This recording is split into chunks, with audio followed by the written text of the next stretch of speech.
जय हिंद साथियों, मैं जाबिर शेख इंडिया न्यूज़ 7 से और एक बार फिर आप लोगों के सामने।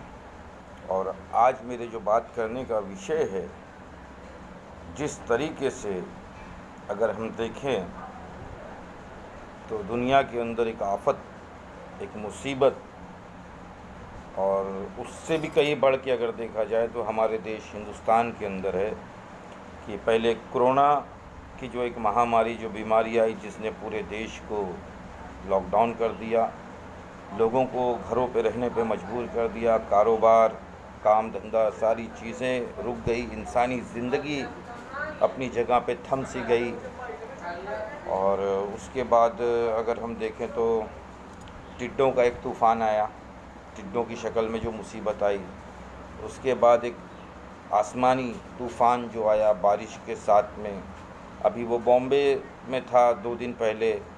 और जिस तरीके से हम देखें कि कल से यूपी आज़मगढ़ के अंदर कल से जिस तरीके से गरज के साथ में बारिश हो रही है, तो ये एक संकेत है पृथ्वी के जो बैलेंसिंग है उसके आउट होने का, बैलेंसिंग बिगड़ने का। क्योंकि वक्त से पहले मानसून भी एक ख़तरे की निशानी होती है। तो इसके लिए मैं मेरे सारे देशवासियों से ये कहना चाहता हूँ कि आप किसी भी धर्म से ताल्लुक़ रखते हों, चाहे हिंदू, मुस्लिम, सिख, ईसाई, किसी भी धर्म से ताल्लुक़ रखते हैं, अब ये वक्त आ गया है कि आप अपने अपने मज़हब के हिसाब से अपनी पूजा पाठ करें, अपनी इबादत करें, नमाज़ पढ़ें, मालिक को, भगवान को, गॉड को जिसको राज़ी करें, और जितना हो सके प्रार्थना करें, ईश्वर से दुआ करें कि हे मालिक, हमको और तमाम दुनिया को इस मुसीबत और आफत और बला से हमें निजात दिलाए। ये हो गई एक बात।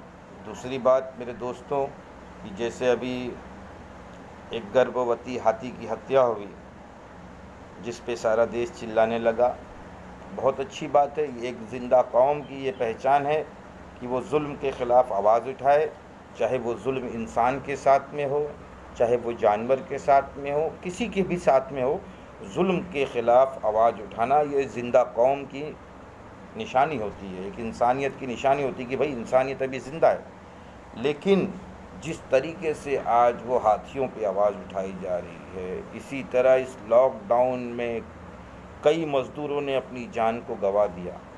आज जो उस हाथी पे आवाज़ उठाने वाले लोग हैं, मज़दूरों के ऊपर क्यों नहीं आवाज़ उठाई? जब देश के अंदर महामारी फैल रही थी तब आवाज़ क्यों नहीं उठाई?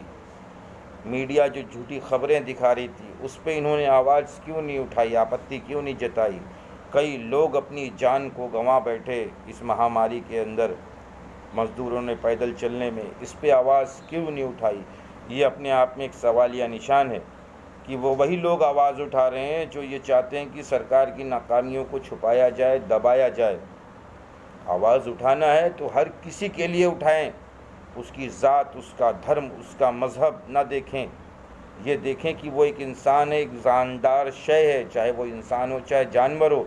जुल्म किसी के भी साथ होता है, उसके ख़िलाफ़ आवाज़ उठाना आपका जन्म सिद्ध अधिकार है और आपका कर्तव्य है एक इंसान होने के नाते। चाहे वो इंसान पे हो, चाहे वो जानवर पे हो, किसी पे भी जुल्म होता है तो आप एक इंसान होने के नाते आपका ये कर्तव्य बनता है कि आप उसके ख़िलाफ़ आवाज़ बुलंद करें।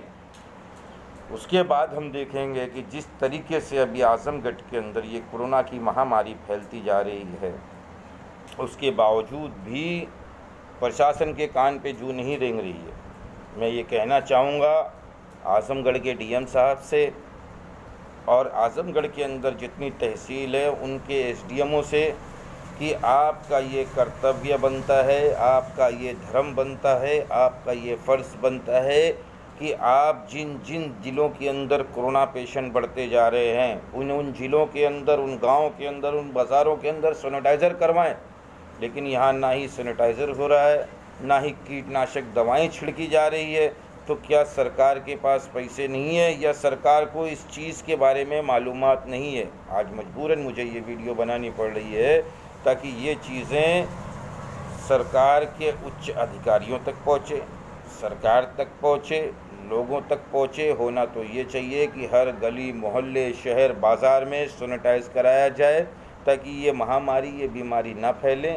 लेकिन वहीं पर देखने में आ रहा है कि नहीं, सारी चीज़ें ख़त्म हो गई है। और लॉकडाउन जो सही तरीके और सही मानों में देखा जाए तो लॉकडाउन का समय अब था जब कह रहे बाहर के प्रवासी जो अपने अपने घरों पे घर वापसी किए हैं, दिल्ली बम्बई कलकत्ता अलग अलग जगहों से आए हैं, तो इस वक्त सही मानों में अब लॉकडाउन करना चाहिए था कि लोग अपने घरों पे रहते, कीटनाशक दवाओं का सैनिटाइज़र का छिड़काव होता ताकि ये बीमारियां ना फैलती। लेकिन अब ये बीमारियां दिन ब दिन फैलते जा रही हैं क्योंकि हर चीज़ की छूट है। सरकार के पास मेरे ख्याल से शायद ब्लॉक के पास या ज़िला स्तर पे दवाएं नहीं होगी, सैनिटाइजिंग के पैसे नहीं होंगे। नहीं तो होना तो ये चाहिए था कि हर गांव का प्रधान अपने अपने क्षेत्र के अंदर दवाओं का छिड़काव कराता, सैनिटाइज़र कराता ताकि ये बीमारियां नहीं फैलती। लेकिन किसी को कुछ नहीं पड़ी है। जैसे सरकार ने कह दिया आत्मनिर्भर बने, आप आत्मनिर्भर बने, वैसे ही कह रहे अब ये जो मुखिया हैं वो भी यही सोच रहे हैं। होना तो ये चाहिए कि गांव के प्रधान को इस चीज़ के बारे में आवाज़ उठानी चाहिए कि हमारे गांव में सैनिटाइज़ कराया जाए, हमारे गांव में दवा का छिड़काव हो, हमारे गांव में साफ़ सफाई का ख्याल रखा जाए। लेकिन सारे प्रधान भी सरकार के जैसे बस यही सोच रहे हैं कि आत्मनिर्भर बने। किसी को कुछ नहीं पड़ी है दोस्तों, आप अपनी हिफाजत खुद करें। आपको अगर कुछ हो गया तो वो तकलीफ़, वो पीड़ा, वो गम आपके घर वाले महसूस करेंगे और कोई महसूस नहीं करेगा। तो इस वीडियो के ज़रिए मैं चाहता हूँ कि आप जागरूक बने। जय हिंद साथियों।